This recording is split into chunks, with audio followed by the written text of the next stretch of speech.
नंदिता अपने पति और अपनी बेटी जूही के साथ रहा करती। नंदिता का पति मजदूरी किया करता था और नंदिता बाजार में पराठों का ठेला लगाया करती थी। दोनों मिलजुल कर अपने घर का खर्च चलाया करते थे। नंदिता के पराठे बहुत अच्छे बिका करते थे। आज भी नंदिता गोभी के पराठे बेच रही थी। तभी दो लड़कियां आती हैं और कहती हैं, लाओ नंदिता दीदी, जरा गोभी के पराठे मुझे भी खिला दो। आपके हाथ के पराठे तो सच में लाजवाब होते हैं। मन तो करता है बस खाती रहो।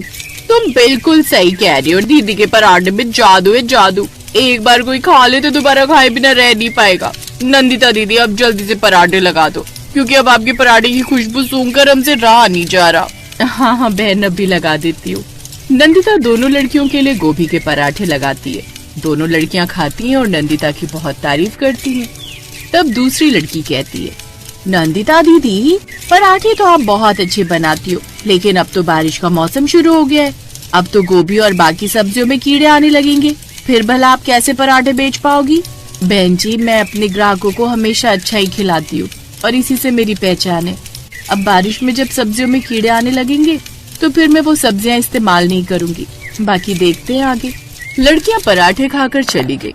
तभी अचानक झमाझम बारिश शुरू हो गई। अब नंदिता फटाफट अपने ठेके को बंद करती है और ठेले के साथ अपने घर आ जाती है। अगले दिन जैसे ही नंदिता सोकर उठती है तो वो देखती है कि बाहर बारिश हो रही है, जिसके बाद वो परेशान हो जाती है, क्योंकि अब तो बारिश का रोज आना आम बात हो गई। पर इस बात से नंदिता काफी परेशान हो जाती है, क्योंकि नंदिता के पराठे बिकने भी बहुत कम हो गए थे। एक दिन नंदिता का पति उमेश बोला, नंदिता, बारिश का मौसम शुरू हो चुका है। अब तो मुझे भी मजदूरी का काम नहीं मिलेगा और तुम्हारे पराठों का ठेला भी कम चलेगा। समझ नहीं आ रहा कि घर का गुजारा कैसे चलेगा। हाँ जी, बात तो आप सही कह रहे हैं, लेकिन ये तो भगवान की मर्जी है। अब इसमें हम क्या कर सकते हैं? आप अभी ये सब टेंशन छोड़िए और खाना खाइए। नंदिता दोनों के लिए खाना लगा देती है। तभी नंदिता की बेटी जूही कहती है, माँ, आपने आज जो मूली के पराठे बेचने के लिए बनाए थे, क्या उनमें से कोई भी पराठा नहीं बचा? मुझे पराठे खाने हैं। आपके हाथों के पराठे मुझे बहुत पसंद है। हाँ हाँ मेरी बच्ची, मैं तुम्हें अभी पराठे निकाल कर देती हूँ। इतना बोलकर नंदिता ने पॉलिथीन से 2 पराठे निकाल कर गर्म किए और बेटी को देते हुए बोली, मुझे पता था कि तुझे मेरे हाथों के पराठे बहुत पसंद है और तू खाए बिना मानेगी नहीं, इसलिए मैं तेरे लिए 2 पराठे बचा कर ले आई थी। एक तू खा ले और एक पिताजी को दे दे। अब जूही वो एक पराठा खा लेती है और दूसरा अपने पिताजी को दे देती है। अगले दिन झमाझम बारिश हो रही थी, जिसे देख उमेश नंदिता से कहता है, नंदिता, सेठ ने मुझे इस बारिश के कारण काम पर आने के लिए मना कर दिया। मुझे तो बहुत बुरा लग रहा है और बस बार बार एक ही बात दिमाग में घूम रही है कि ऐसे ही रहा तो हमारे घर का खर्च कैसे चलेगा। कोई बात नहीं जी, इसमें आपकी क्या गलती है? आप घर पर ही रहिए और जूही का ध्यान रखिए। मैं अपने पराठे का ठेला लेकर निकल जाती हूँ। रास्ते से सब्जियां भी खरीद लूंगी और फिर ठेला लगा लूंगी। कुछ पराठे बिकेंगे तो कम से कम हमारे खाने का इंतजाम तो हो पाएगा। ठीक है नंदिता, लेकिन जरा देखकर, आजकल सब्जियों में बहुत कीड़े आ रहे हैं।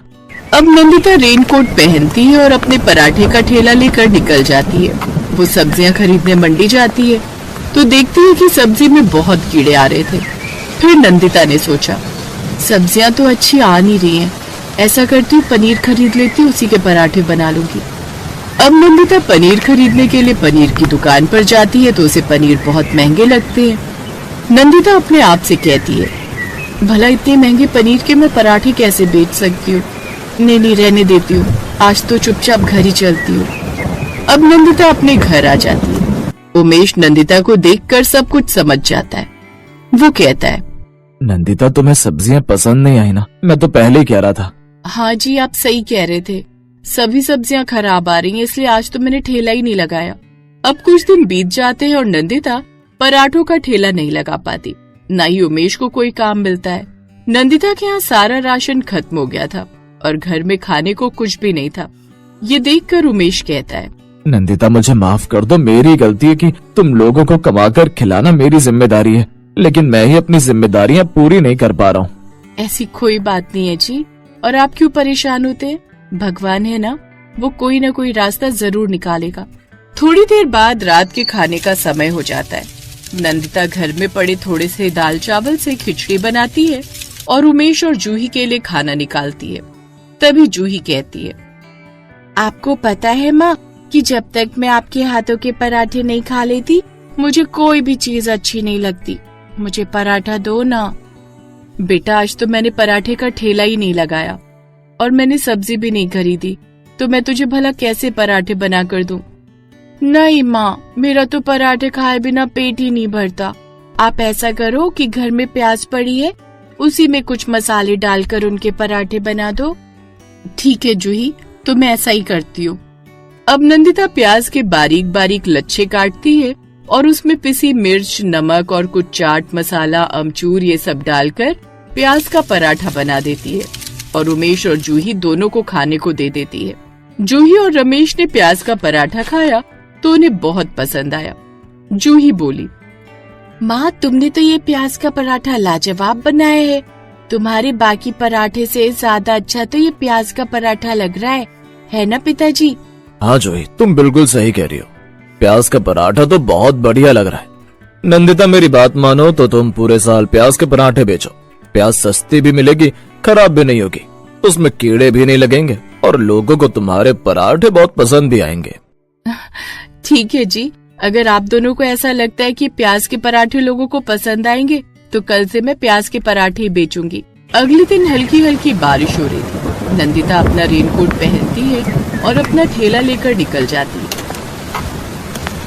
नंदिता ने प्याज के पराठे का ठेला लगाया। ग्राहक उसके ठेले पर आते हैं और उन्हें वो प्याज के पराठे बहुत पसंद आते हैं।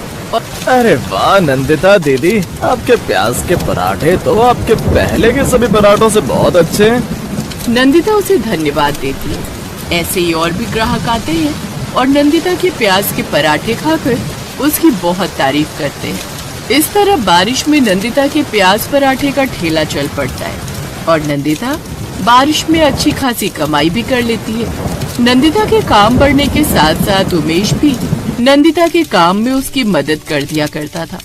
दोनों मिलकर अब पराठे का ठेला चलाते हैं और अच्छा खासा पैसा कमाते हैं और सुख पूर्वक जीवन गुजारते हैं। इस वीडियो को लाइक करें, हमारे चैनल को सब्सक्राइब करें, बेल आइकन जरूर प्रेस करें हमारी न्यू वीडियो सबसे पहले देखने के लिए।